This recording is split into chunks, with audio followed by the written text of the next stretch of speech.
네, 바로 국내 뉴스 브리핑 넘어가 보겠습니다. 오늘 조간신문에서 다루고 있는 중요한 뉴스들을 확인을 해보실 수가 있는 시간이죠. 박민호 기자입니다.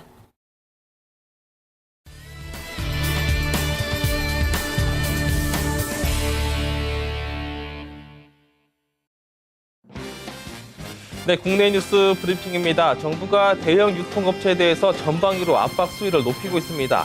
업계에서는 내수 불황 때문에 문제인데 계속 기업들만 때리고 있다고 불만을 표시하고 있습니다. 오늘의 헤드라인 뉴스입니다.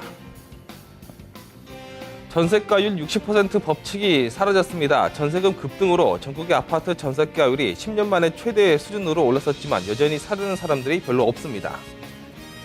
코롱이 미 법원에 1조 배상하라는 판결에 대해서 항소키로 결정했습니다. 코롱은 경쟁업체인 듀폰의 특수섬유 관련 영업비밀을 침해한 바가 있습니다. 기준금리가 9월 달에 추가로 인하될 가능성이 제기됐습니다. 한국은행 금통위 기준금리 인하 여부에 시장의 관심이 쏠리고 있습니다. 국민연금 가입자 절반 정도는 여전히 불안한 것으로 조사가 됐습니다. 하지만 노후를 위해서 필요하다는 인식은 여전히 높았습니다. 손해보험사들도 카드 수수료 전쟁에 동참했습니다. 손해보험사들이 신용카드 수수료를 깎아서 자동차 보험료를 내리는데 모두 쓰기로 했습니다. 지방 재정의 둑이 무너지고 있다는 평가입니다. 전체 지방자치제 244곳 중에서 41곳이 자체 수입으로 인건비도 주지 못하고 있는 상태입니다. 네, 오늘 아침 종합신문은 먼저 매일경제 일면 기사부터 한번 살펴보겠습니다. 예전부터 진행되어 왔던 전세가율 60% 법칙이 이제는 거의 다 사라진 것으로 나타났습니다. 전세금 급등으로 인해서 전국의 아파트 전세가율이 10년 만에 최대 수준으로 올라섰지만 여전히 집을 사려는 사람들은 별로 없는 것으로 조사가 됐습니다. 국민은행이 조사한 내용에 따르면 지난달 전국 아파트 전세가율은 61.7%까지 오르면서 2003년 10월 이래 최고치를 계속적으로 기록하고 있는 것으로 조사가 됐습니다. 서울 아파트 전세가율도 살펴보니까 52.6%를 기록했습니다. 2009년 1월 38.2%로 최저점을 찍은 후에 3년 반 동안 계속적으로 상승하는 추세를 보여주고 있습니다. 전세가율이 가파르게 상승하는 이유가 단순히 전세금이 오르고 있어서가 아니기 때문입니다. 전세금이 또 오르는 동시에 매매 가격은 또 떨어지고 있어서 쉽게 매입을 검토할 수 없는 얼어붙은 부동산 시장이 한눈에 보이고 있습니다. 자, 두 번째로 조선일보 한번 살펴보겠습니다. 우리나라 기업 코롱이 미 법원에 1조를 배상하고 생산을 금지하라는 판결에 대해서 항소키로 최종 결정을 했습니다. 코롱은 경쟁업체인 미국의 듀폰사에 대해서 특수섬유 관련 영업비밀을 침해한 것으로 미 법원을 통해서 인정을 받은 바가 있습니다. 법원으로부터 거액의 배상금 그리고 생산 판매 금지 명령을 받은 코롱이 정식적으로 미 법원에 항소 절차를 들어갈 것으로 최종적으로 결정을 했습니다. 일단 지난달 31일 최종적으로 미 항소법원에 항소하겠다는 의사를 통보한 상태입니다. 코롱은 듀폰이 주장하는 영업비밀 침해의 사실을 입증할 만한 증거가 사실상 부족하다라고 이렇게 주장을 하고 있고요. 1심에서 코롱에 유리한 증거들이 배제됐다는 점을 들어서 무엇보다 항소심에서는 결과가 바뀔 수 있을 것이다라고 기대하고 있는 모습입니다. 자, 세 번째로 국민일보 한번 살펴보겠습니다. 자, 기준금리가 9월 달 들어서 추가적으로 인하될 가능성이 제기가 되고 있습니다. 오늘 13일 한국은행 금통위에서 기준금리를 결정하게 되는데 인하 여부에 대해서 시장에 관심이 쏠리고 있다는 내용입니다. 특히 우리나라 같은 경우 수출과 내수에서 동반 부진이 일어나고 있고 두 달 연속 1%대 소비자 물가율을 상승세를 기록하고 있고 또 2%대 저성장 전망이 계속 이어지고 있는 가운데서 금리 인하 가능성이 점차 커지고 있지 않겠느냐 이렇게 시장 전문가들이 분석하고 있는 내용을 볼 수가 있습니다.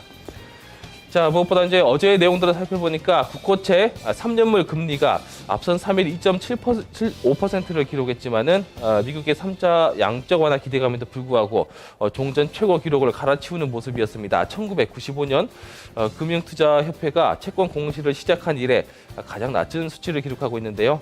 기준금리 인하 기대감이 채권 시장에 벌써 반영된 결과라는 그런 분석 내용입니다. 자, 서울경제신문 일면 기사도 한번 보겠습니다. 자, 국민연금 가입자 절반 정도는 여전히 돈을 받지 못할까 봐 불안한 상태인 것으로 조사가 됐습니다. 하지만 국민연금에 대해서는 노후를 위해서는 반드시 절대적으로 필요하다라는 인식은 여전한 것으로 나타났습니다. 자, 국민연금 가입자의 한 54.9% 정도는 장래 연금을 받을 수 있다는 확신을 정부가 줘야 된다라고 이렇게 강하게 주장하고 있는 것으로 조사가 됐습니다. 특히 실질적인 가치를 보장해준다는 확신이 필요하다라고 강하게 요구했던 가입자는 한 21.9% 정도로 이렇게 국민들이 생각을 가지고 있었습니다. 특히 국민연금의 재정이 고갈돼서 장래에 연금을 제때 받지 못하거나 받더라도 낸 보험료에 대해서 미치지 못하는 수준의 연금을 받을 것이다 라고 이렇게 불안한 심정을 보이고 있는 가입자들이 국민연금 가입자들 이러한 요인들을 가장 가로막는 가장 큰 고정관념인 것으로 조사가 됐습니다. 자, 문화일보 한번 보겠습니다. 손해보험사들도 이제 카드 수수료 전쟁에 동참했다라는 내용으로 일면 기사를 전하고 있습니다. 손해보험사들이 신용카드 수수료를 깎아서 모두 자동차 보험료를 내리는 데 쓰겠다고 과감한 결정을 했습니다. 하지만 신용카드 업계에서는 중소가맹점 수수료 인하로 더 이상 여력이 없다라고 압박을 하고 있는 상태고요. 이에 따라서 보험사와 카드사의 힘 겨루기가 불가피할 것으로 보인다라는 내용으로 일면 기사를 전하고 있습니다. 손해보험협회와 삼성화재, 현대해상 그리고 동부화재 등 보험사들이 자동차 보험료를 카드로 결제할 때 부과되는 평균 수수료 3% 정도를 너무 비싸다 이렇게 해서 내려달라고 금융당국과 카드사에 요구를 하고 있는 상태입니다.